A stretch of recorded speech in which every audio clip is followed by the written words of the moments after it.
Hallo ihr lieben Ofenkartoffeln und herzlich willkommen zu meinem allerersten Video. Ich zeige euch heute, wie ich ganz einfach meine Cover für Wattpad mache. Wie ihr wahrscheinlich schon an dem Titel erkennen konntet, ist dieses Video ein Zeitraffer und ich werde dabei einfach versuchen, euch so gut es geht zu erklären, was ich mir dabei gedacht habe und was ich überhaupt gemacht habe. Als Maße nehme ich immer 1024 x 1600 Pixel, also nehme ich immer so das Doppelte von dem, was Wattpad vorschlägt, weil dadurch hat man dann eine bessere Qualität und ja, das finde ich einfach besser. Und ich würde es euch auch empfehlen. Hier habe ich einfach mal angefangen, einen Riss einzufügen und den an den Rändern auszuschneiden. Und zwar habe ich das gemacht, indem ich eine Maske drüber gelegt habe. Dafür muss man einfach mit Rechtsklick auf die Maske draufklicken und dann auf Ebene Maske hinzufügen. Dann kann man auf der Maske die Bereiche anmalen, die man später unsichtbar haben will. Dafür muss man erstmal darauf achten, dass man wirklich auf der Maskenebene und nicht auf der linken richtigen Ebene ist. Und dann kann man mit Schwarz die Bereiche markieren, die man unsichtbar haben will, und mit Weiß genau andersrum. Wenn man dabei schnell die Farben wechseln will, dann gibt es den Shortcut, dass man auf der Tastatur X drückt und dann werden die gewechselt.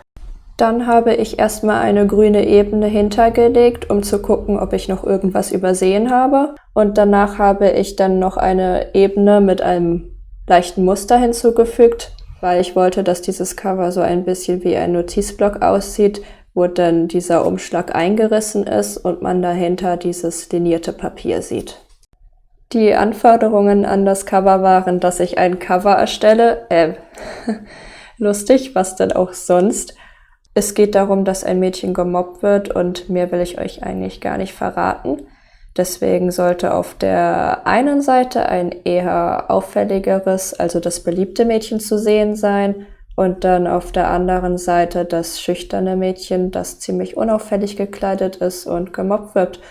Und diese beiden Personen sollten von einem Blitz getrennt sein. Deswegen habe ich mich dazu entschieden, diesen Riss auf diesem Notizblock zu machen. Außerdem wollte sie dann über diesen Personen drüber so einen Daumen nach unten und einen nach oben haben, jeweils bei der Unbeliebten und bei der Beliebten. Ja, ich glaube, das waren eigentlich alle Anforderungen. Ich bin mir nicht mehr sicher. Jedenfalls eigentlich wollte ich andere Bilder nehmen, aber dann habe ich mich doch für die entschieden, weil ich wollte nicht, dass die da so steif rumstehen. Hier habe ich das Mädchen eingefügt. Das sollte das eher Unbeliebte darstellen. Und dann habe ich, weil ich nicht wollte, dass die Linien über das Mädchen drüber gingen, habe ich die einfach wegradiert. Diesmal ohne Maske.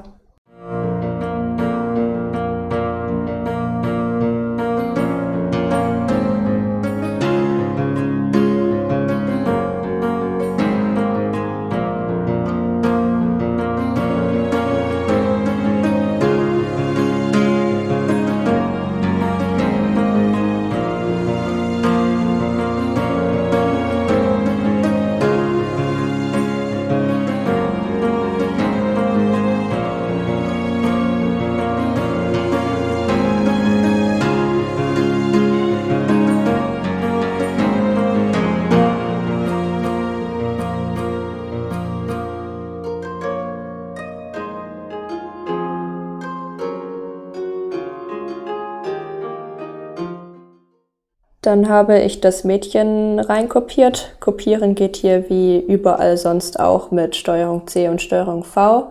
Und der nächste Schritt war dann, dass ich das Mädchen einfach wieder ausgeschnitten habe.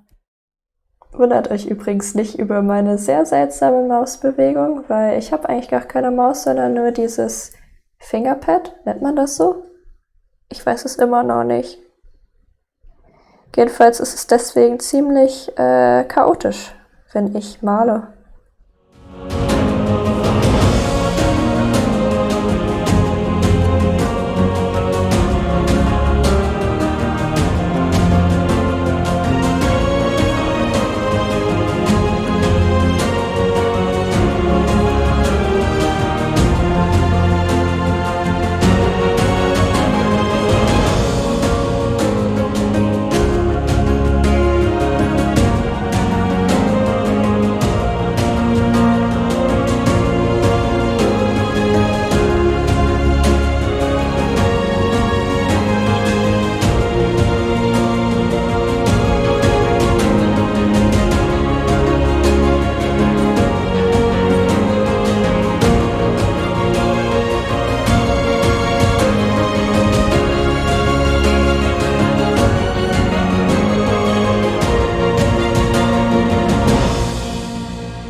Dann, oh Gott, dann ist mir eingefallen, dass ich das Projekt noch gar nicht gespeichert habe. Oh Gott, das ist so peinlich. Ich versuche hier ein YouTube-Video zu machen und ich denke nicht mal dran, das am Anfang zu sprechen. Leute, denkt dran, speichert am Anfang das Projekt ab und sichert es zwischendurch auch noch einmal ab. Dafür muss man auch nur Steuerung S drücken. Das geht super einfach, super schnell und ich habe es nicht gemacht. Und dann habe ich einen Schatten hinzugefügt, indem ich bei der linken Frau Auswahl aus Alpha-Kanal gemacht habe, dann auf der Ebene darunter diese Auswahl schwarz ausgeführt habe und dann habe ich mit dem Perspektivenwerkzeug und später mit der Warp-Transformation das noch ein wenig verschoben und dann am Ende mit dem Gaußschen Weichzeichner ein wenig weicher gezeichnet. Und ja, das war's auch schon. Dann habe ich nur noch ein wenig radiert an den Stellen, wo ich es nicht so deutlich haben wollte.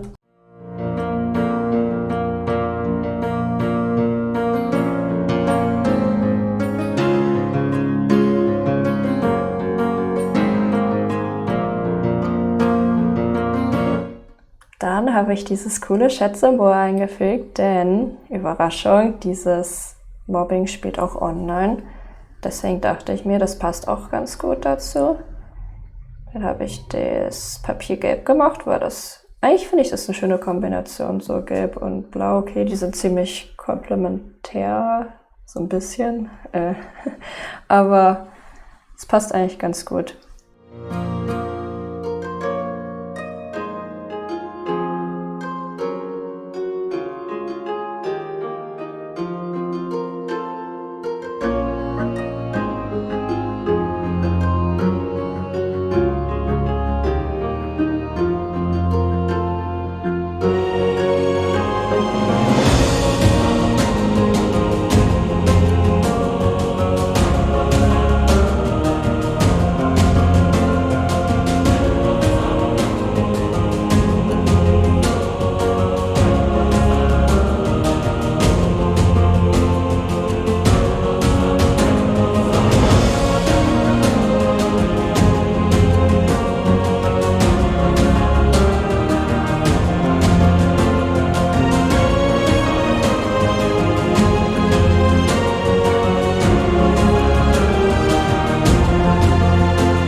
Oh Gott, hier habe ich probiert, meinen Namen daran zu schreiben, also an den Pfad, aber das sah irgendwie nicht so gut aus.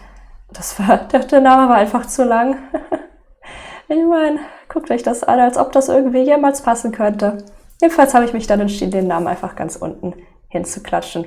Klatschen hört sich immer so negativ an, das hört sich an, als würde man sich keine Mühe geben, aber eigentlich hat das schon ziemlich lang gedauert. Ja, dann habe ich diesen schönen Daumen eingefärbt und dann gemerkt, nee, grün gefällt mir nicht, gefällt mir gar nicht. Deswegen habe ich dann noch einmal den Rand verkleinert und den Daumen blau gemacht.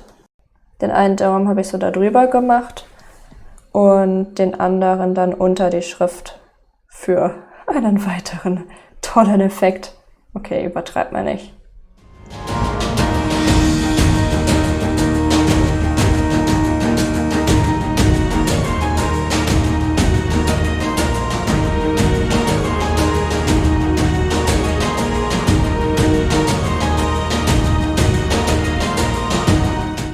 Dann habe ich noch, das mache ich eigentlich oft, dass ich außen noch so ein bisschen schwarz male, nicht zu doll, aber da hat man noch irgendwie so ein bisschen mehr Tiefe. So, ich hoffe, euch hat das Video gefallen, auch wenn es ziemlich unübersichtlich war, aber ich glaube, das war, was ihr wolltet. Wenn ihr wollt, dann kann ich gerne auch mal so richtige Tutorials machen und nicht so einen langweiligen, öden Zeitraffer. Also sagt Bescheid. Und wenn ihr es mochtet, dann lasst doch einen Daumen nach oben da. Lieber nicht den rechten. vom Cover, aber der linke ist okay.